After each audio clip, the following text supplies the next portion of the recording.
ముందుగా yo-yo TV వీక్షకులకి, ప్యానెల్లో ఉన్న పెద్దలకి, రాష్ట్ర ప్రజలకి, మీకు శుభ సాయంత్రం. మానవుడే మహనీయుడు, మనిషే దేవుడు, సత్యమేవ జయతే. మీరు అన్న ప్రశ్నలకి ఇప్పుడు ఇప్పుడు సోదరులు మాట్లాడిన మాటలకి నేను ఒక చిన్న విషయం మిమ్మల్ని అడగదలుచుకున్నా. ఇది ఇప్పుడు మన డిబేట్ ఎలా ఉంది అంటే, జడ్జి లేకుండా ఇద్దరు లాయర్లు వాదులాడుకున్నట్టుంది ఈ సమస్యని. ఈ ఈ సమస్య మొత్తానికి ప్రధాన ద్రోహి కూటమి అధినేత కేంద్ర ప్రభుత్వం ఇందులో దోషి.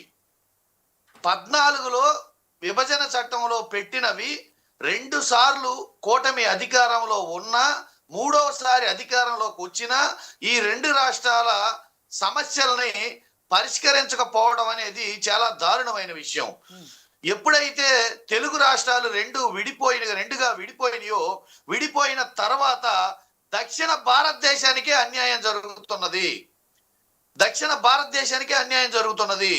మనం బలంగా లేకపోవడం వల్ల, ఐకమత్యంగా లేకపోవడం వల్ల వాళ్ళ ఇష్టానుసారంగా ఒకసారి తెలంగాణకి వత్తాసు పలుకుతూ, ఒకసారి ఆంధ్రప్రదేశ్కి వత్తాసు పలుకుతూ, వీళ్ళిద్దరి మధ్య తగాదలు పెట్టి తాంబూలాలు ఇచ్చాం తన్నుకు చావండి అని చెప్పేసి వేడుక చూస్తూ కూర్చున్నారు.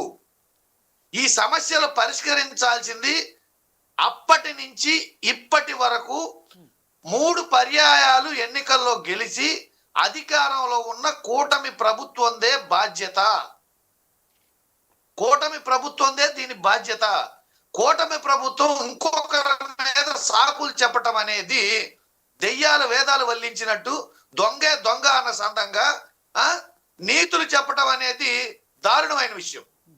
పాదయాత్ర రెడ్డి గారు, మీరు అన్న డౌట్ నాకు కూడా వచ్చింది. మీరు ఏదైతే జడ్జి అంటున్నారో ఆ జడ్జిలతో, ఐ మీన్ బీజేపీ నాయకులతో మాట్లాడినప్పుడు వాళ్ళు చెప్పింది ఏంటంటే, ఇది 2 రాష్ట్రాలకు సంబంధించిన నీటి వాటాల విషయం 2 రాష్ట్రాలు మాట్లాడుకొని ఒక కన్క్లూజన్కి వచ్చి మా దగ్గరకు వస్తే మేము పెద్దన్నగా ఆ సమస్యని వింటాం తప్ప దీంట్లో కేంద్రం చొరవ తీసుకొని చేసేది ఏమీ లేదు అని చెప్పారు. కాబట్టి వాళ్ళ జడ్జిలు పెట్టలేదు.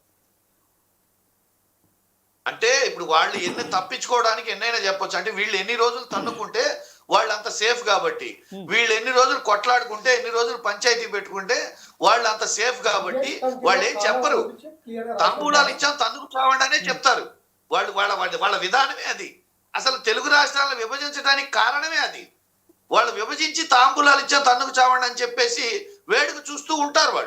వాళ్ళ విధానం అది. కాబట్టి ఇక్కడ నేను ఒకటే చెప్తున్నాను, ఎవరి రాష్ట్రాల పరిరక్షణ హక్కుల్ని వాళ్ళు కాపాడుకుంటూనే ఇది ఫైట్ చేయాల్సింది కేంద్ర ప్రభుత్వంతో. నీటి జలాల గురించి ట్రిబ్యునల్ ఉంది, దీనికి కేంద్ర జలశక్తి మిషన్ ఉంది. వీటికి ప్రతిదానికి అనుమతులు, ప్రాజెక్టులు కట్టుకోవాలంటే అనుమతులు మమ్మల్ని అడగాలి అని వాళ్ళు అంటారు. మరి పంచాయతీ ఒక తెచ్చబోయా పరిష్కారం చేయమంటే మాకు సంబంధం లేదంటారు. ఇది డబల్ స్టేట్మెంట్ ఏంటి? డబల్ ఇంజిన్ సర్కారా ఇది? Double tongue సర్కారా?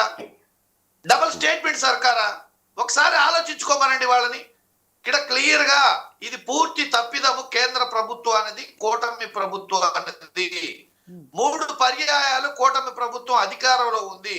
కూటమి ప్రభుత్వంలో భాగస్వామిగా ఉండి పెద్దలు టిఆర్ఎస్ సభ్యులు చెప్పినట్టు నేనే అబ్దుల్ కలాం నేనే రాష్ట్రపతిని చేశాను, స్వతంత్ర పోరాటంలో నేను పాల్గొన్నాను, ఇవన్నీ సెల్ ఫోన్ నేనే కనిపెట్టాను, సత్యనాథేళ్లకు చదువు నేనే నేర్పాను, ఇవన్నీ ఐటీ నేనే తీసుకొచ్చాను, హైదరాబాద్ నేనే అభివృద్ధి చేశాను, ఇవన్నీ చెప్పిన ఆయన ఆఫ్టర్ ఆల్ నీటి వాటాలు పరిష్కరించలేరా?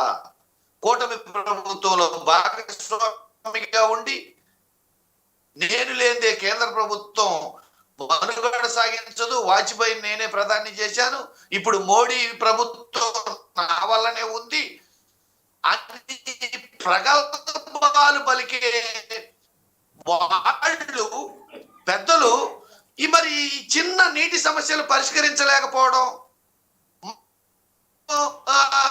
మింగలేక మంగళవారం అన్నట్టు, ఆటలు మధ్యలో కూడా అన్నట్టు, ఏదో చేయబోతే అడ్డం వచ్చినాయి అన్నట్టుగా వీళ్ళు ప్రతిపక్షాల మీద, పొరుగు పార్టీల మీద అంశాల మీద సాకులు చెప్పేది ఎంత దారుణమైన విషయం. ఇది ఇది ఇది ప్రజలు గమనించట్లేదు అనుకుంటారో, లేకపోతే మేము ఏం చెప్పినా ప్రజలు వింటారనుకుంటారో, మరి వాళ్ళ ఇదేంటో. లేదు మాకు కింద మా సరుకుంది, తగినంత ఉంది, మేము ఏం చేసినా ఏం చెప్పినా మరి చెల్తుంది. అదేమంటే మేము పాదయాత్ర రెడ్డి గారు, మీ లైన్ కట్ అయిందండి. సరే, మళ్ళీ కాంటాక్ట్ చేస్తాం. ప్రభాకర్ రెడ్డి గారు, ప్రస్తుతం అధికారంలో మీరున్నారు అండ్ మొన్ననే కేసీఆర్